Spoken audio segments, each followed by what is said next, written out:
നമ്മൾ ഇന്ന് ഫോട്ടോസിന്തസിസിൻ്റെ mechanism detail ആയിട്ട് പഠിക്കാൻ പോവുകയാണ്. ഇത് 2 സ്റ്റെപ്പായിട്ടാണ് ഫോട്ടോസിന്തസിസ് നടക്കുന്നത്. ഫസ്റ്റ് വണ്ണാണ് ലൈറ്റ് റിയാക്ഷൻ, അതായത് ലൈറ്റിൻ്റെ പ്രസൻസിൽ നടക്കുന്ന ഫോട്ടോ കെമിക്കൽ റിയാക്ഷനെയാണ് നമ്മൾ എന്ത് പറയുക, ലൈറ്റ് റിയാക്ഷൻ എന്ന് പറയാം. സെക്കൻഡ് വണ്ണാണ് ഡാർക്ക് റിയാക്ഷൻ, അതായത് ലൈറ്റിൻ്റെ ആബ്സെൻസിൽ നടക്കുന്നത്. ഓക്കെ, സെക്കൻഡ് ഫേസാണ് ഡാർക്ക് റിയാക്ഷൻ.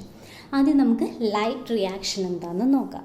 ഫോട്ടോസിന്തസിസ് എന്തായിരുന്നു? നമ്മൾ പറഞ്ഞു പ്ലാന്റ് എന്തൊക്കെ അബ്സോർബ് ചെയ്യും? സൺലൈറ്റ് അബ്സോർബ് ചെയ്യും, കാർബൺ ഡൈ ഓക്സൈഡ് അബ്സോർബ് ചെയ്യും, വാട്ടർ അബ്സോർബ് ചെയ്യും.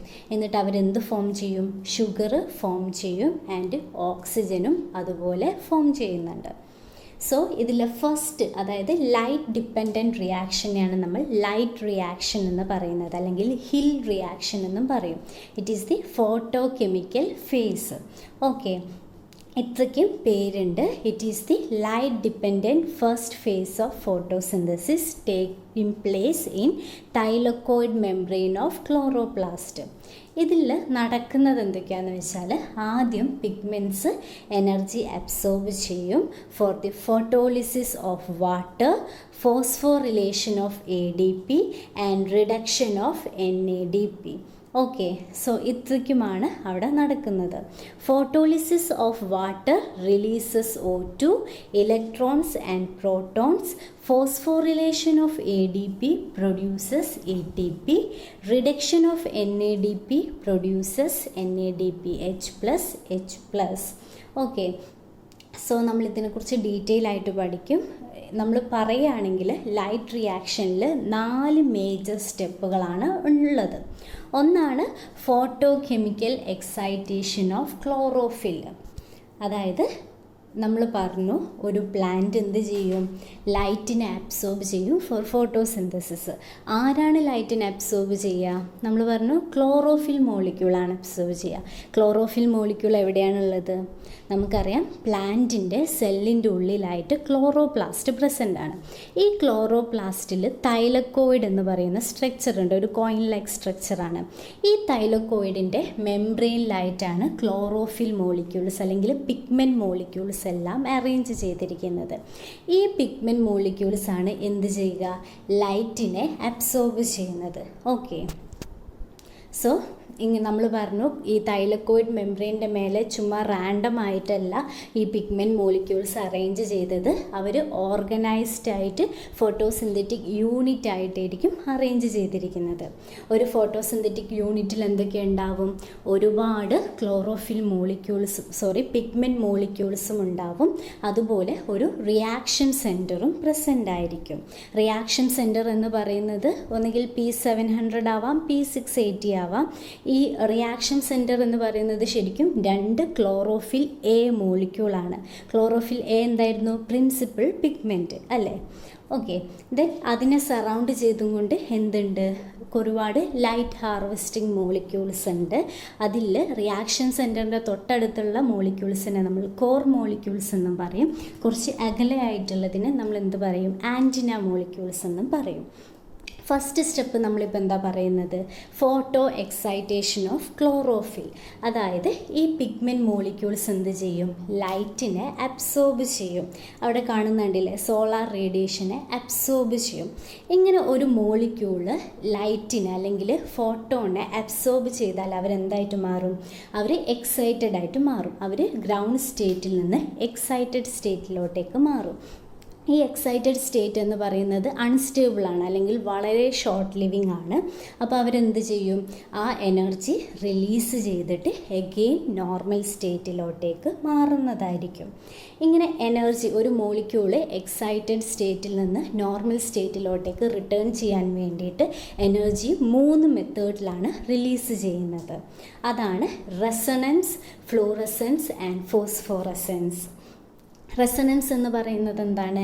It is the process in which a particular body or system vibrate with maximum amplitude in response to the excitation from a close by vibrating system. അതായത് ഒരു molecule ലൈറ്റിനെ absorb ചെയ്യും, excited ആവും, അതായത് vibrating ആവും. അവരെന്ത് ചെയ്യും? അവരുടെ എനർജി തൊട്ടടുത്തുള്ള മോളിക്യൂളിനെ പാസ് ചെയ്തിട്ട് ആ ഒരു മോളിക്യൂളിനെ maximum vibrate ചെയ്യിക്കും.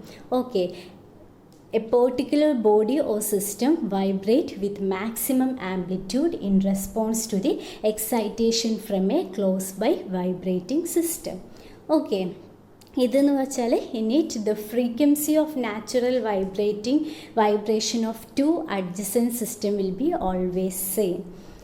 Then maximum energy can be transferred from one system to nearby system through resonance energy transfer. അടുത്ത ടൈപ്പ് ഓഫ് എമിഷനാണ് അല്ലെങ്കിൽ എനർജി റിലീസ് ചെയ്യുന്ന മെത്തേഡാണ് ഫ്ലൂറസെൻസ് എന്ന് പറയുന്നത് ഒരു മോളിക്യൂള് ലൈറ്റിനെ അബ്സോർബ് ചെയ്യും. അവരെന്താവും, എക്സൈറ്റഡ് ആവും. ദെൻ അവർ എഗെയിൻ നോർമൽ ഗ്രൗണ്ട് സ്റ്റേറ്റിലോട്ടേക്ക് ഇലക്ട്രോ മാഗ്നറ്റിക് റേഡിയേഷൻ്റെ രൂപത്തിൽ ലൈറ്റ് എനർജീനെ എമിറ്റ് ചെയ്തിട്ട് എന്താവും, അവർ ഗ്രൗണ്ട് സ്റ്റേറ്റിലേക്ക് റിട്ടേൺ ആവും. നമ്മൾ പഠിച്ചു ഇലക്ട്രോ മാഗ്നറ്റിക് റേഡിയേഷനിൽ ഏതൊക്കെയാണ് വരുന്നത്, cosmic rays, X rays, visible light, ഇങ്ങനെ. സോ ഇതാണ് ഫ്ലൂറസെൻസ് എന്ന് പറയുന്നത്. ഫോസ്ഫോറസെൻസ് എന്ന് പറയുന്നതും ഇങ്ങനെ തന്നെയാണ്. ഒരു ആറ്റം അല്ലെങ്കിൽ മോളിക്യൂൾ ഫോട്ടോൺസിനെ അബ്സോർബ് ചെയ്ത് എക്സൈറ്റഡ് ആവും. ആൻഡ് എക്സൈറ്റഡ് സ്റ്റേറ്റ് അൺസ്റ്റേബിളാണ്. അവർ എന്ത് ചെയ്യും, ആ എനർജി ഇലക്ട്രോ മാഗ്നറ്റിക് റേഡിയേഷൻ ആയിട്ട് റിലീസ് ചെയ്യും. അത് പക്ഷേ കുറച്ച് ഡിലേഡ് ആയിട്ടില്ല, long lasting electromagnetic radiations ആയിട്ടായിരിക്കും റിലീസ് ചെയ്യുന്നത്. എന്നിട്ട് അവരെന്താവും, ഗ്രൗണ്ട് സ്റ്റേറ്റിലോട്ടേക്ക് തിരിച്ചു വരും. സോ ഫ്ലൂറസെൻസും ഫോസ്ഫോറസെൻസും ഏകദേശം സെയിം ആയിട്ടുള്ള പ്രോസസ്സുകളാണ് അല്ലേ. ഇതിൽ ഈ 3 ടൈപ്പിൽ റെസണൻസ് എനർജി ട്രാൻസ്ഫറാണ് ഫോട്ടോസിന്തസിസിൽ നടക്കുന്നത്. ഓക്കെ, ഫ്ലൂറസെൻസും ഫോസ്ഫോറസെൻസും നടക്കുന്നില്ല. ഓക്കെ, സോ എങ്ങനെയാണ് സംഭവിക്കുന്നത്, ഒരു പിഗ്മെൻറ്റ് മോളിക്യൂള് ലൈറ്റ് അബ്സോർബ് ചെയ്യും, എക്സൈറ്റഡ് ആവും. അവർ ഗ്രൗണ്ട് സ്റ്റേറ്റിലോട്ട് വരും ബൈ റിലീസിങ് എനർജി. ആ എനർജി ആർക്ക് കൊടുക്കും, തൊട്ടടുത്തുള്ള മോളിക്യൂൾസിന് കൊടുക്കും ബൈ റെസണൻസ് എനർജി ട്രാൻസ്ഫർ. ഈ മോളിക്യൂൾ എഗെയിൻ എക്സൈറ്റഡ് ആവും. ദെൻ അവർ ഗ്രൗണ്ട് സ്റ്റേറ്റിലോട്ടേക്ക് വരുമ്പോൾ തൊട്ടടുത്തുള്ള നിയർ ബൈ മോളിക്യൂളിന് ഈ എനർജി കൊടുക്കും by resonance energy transfer and they become excited. So ഇങ്ങനെ ഒരു സീരീസ് ആയിട്ട് അല്ലെങ്കിൽ ഒരു സീരീസ് ആയിട്ടായിരിക്കും എനർജി ഫ്ലോ ചെയ്യുന്നത്. സോ ഇങ്ങനെ ഫ്ലോ ചെയ്ത് എവിടെ എത്തും, ഫോട്ടോ സിസ്റ്റം അല്ലെങ്കിൽ റിയാക്ഷൻ സെൻറ്ററിലോട്ടേക്ക് ഈ എല്ലാ എനർജിയും എത്തും. ഓക്കെ, സോ അങ്ങനെ എന്ത് ചെയ്യും, ഈ ഒരു റിയാക്ഷൻ സെൻറ്റർ എക്സൈറ്റഡ് ആവാൻ തുടങ്ങും. ഇതിനെയാണ് എന്ത് പറയുക, ഇതാണ് സെക്കൻഡ് സ്റ്റെപ്പ് എന്ന് പറയുന്നത്, എക്സൈറ്റേഷൻ ഓഫ് ഫോട്ടോ സെൻറ്റർ. അതായത് റിയാക്ഷൻ സെൻറ്റർ എക്സൈറ്റഡ് ആയിട്ട് മാറും. Okay, so first pigment molecules excited ആവും, അവർ അടുത്തതിന് എക്സൈറ്റഡ് ആക്കും. സോ അങ്ങനെ എവിടെ എത്തും, നമ്മുടെ റിയാക്ഷൻ സെൻറ്ററിലെത്തും. റിയാക്ഷൻ സെൻറ്റർ എന്ന് പറയുന്നത് എന്താണ്, ഞാൻ നേരത്തെ പറഞ്ഞു, 2 ക്ലോറോഫിൽ എ മോളിക്യൂൾസ് കൂടി ചേർന്നതിനാണ് നമ്മൾ റിയാക്ഷൻ സെൻറ്റർ എന്ന് പറയുന്നത്. അവർ എക്സൈറ്റഡ് ആവും. ഓക്കെ, സോ അവർ എക്സൈറ്റഡ് ആകുമ്പോൾ എന്താ സംഭവിക്കുക, by collecting the energy of excitation from antenna molecule the chlorophyll A molecule of the photocenter gets very much excited. Okay, അപ്പോൾ എന്താ സംഭവിക്കുക, during this an electron of one of its atom takes up extra energy and transform to a high energy state. Okay, so chlorophyll A എന്താവും, high energy സ്റ്റേറ്റിലോട്ടേക്ക് മാറും. Soon the pigment molecule returns to its low energy state by emitting high energy electron from it. Okay, ഈ പ്രോസസ്സിനെയാണ് എന്ത് പറയുന്നത്. So ഈ ഒരു picture നോക്കിയാൽ നിങ്ങൾക്ക് മനസ്സിലാവും, പിഗ്മെൻറ്റ് മോളിക്യൂൾസ് ലൈറ്റിനെ അബ്സോർബ് ചെയ്യും. അവരെന്ത് ചെയ്യും, റെസണൻസ് എനർജി ട്രാൻസ്ഫർ വഴി ആ ഒരു എനർജി എവിടെ എത്തും, റിയാക്ഷൻ സെൻറ്ററിലെത്തും. റിയാക്ഷൻ സെൻറ്ററിലെ ക്ലോറോഫിൽ എ എന്താവും, എക്സൈറ്റഡ് ആയിട്ട് മാറും. സൂൺ അവർ എന്താവും, നോർമൽ സ്റ്റേറ്റിലോട്ടേക്ക് തിരിച്ചു വരും. എങ്ങനെ, by emitting a high energy electron from it. അതിൽ നിന്ന് ഒരു ഹൈ എനർജി ഇലക്ട്രോൺ എങ്ങോട്ട് പോകും, പ്രൈമറി ആക്സെപ്റ്റർ, അതായത് പ്രൈമറി ഇലക്ട്രോൺ ആക്സെപ്റ്ററിലോട്ടേക്ക് മൂവ് ചെയ്യുന്നത്. ദെൻ ഈ ഇലക്ട്രോണ് ഒരു സീരീസ് ഓഫ് ഇലക്ട്രോൺ കാരിയേഴ്സിലൂടെ മൂവ് ചെയ്യുന്നതായിരിക്കും.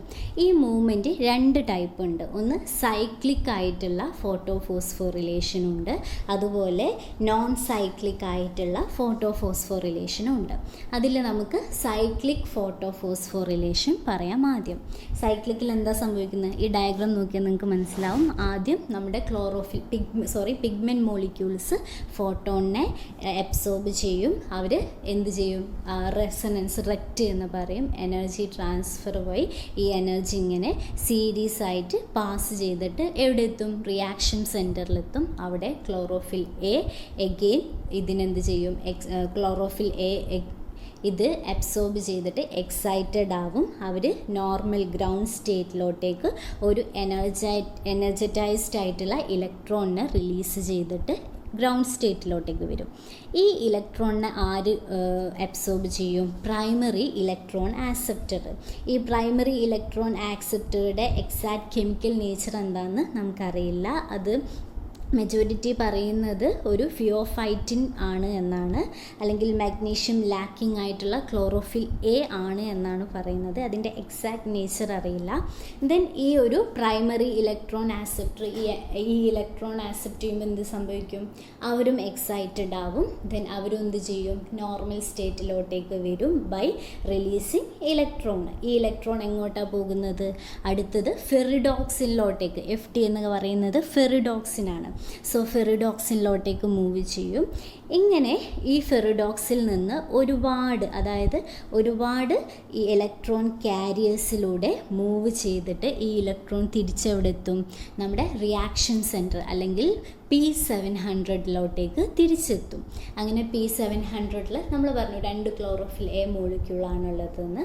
അതിൽ ഒരു ക്ലോറോഫിൽ എ മോളിക്യൂള് എക്സൈറ്റഡ് ആവും ആൻഡ് അഗെയിൻ ഈ സീരീസ് ഓഫ് റിയാക്ഷൻ നടക്കും. ഓക്കെ, സോ ആ ഇലക്ട്രോൺ കാരിയേഴ്സ് ആരൊക്കെയാണെന്ന് നോക്കിയാൽ നിങ്ങൾക്ക് മനസ്സിലാവും. ആദ്യം ഫെറിഡോക്സിൻ കഴിഞ്ഞാൽ സൈറ്റോക്രോം B6 വരുന്നുണ്ട്. ദെൻ പ്ലാസ്റ്റോക്യുനോൺ വരുന്നുണ്ട്. ദെൻ സൈറ്റോക്രോം F വരുന്നുണ്ട്. ദെൻ പ്ലാസ്റ്റോസയാനിൻ വരുന്നുണ്ട്. പ്ലാസ്റ്റോസയാനിൽ നിന്ന് ഫോട്ടോസിസ്റ്റം 1 തന്നെ വരുന്നത്. ഈ ഒരു സൈക്കിളിലൂടെ മൂവ് ചെയ്യുന്നതിൻ്റെ ഇടയ്ക്ക് 2 വട്ടം ഇലക്ട്രോൺ റിലീസ് ചെയ്യും എനർജിയുടെ ഫോമിൽ.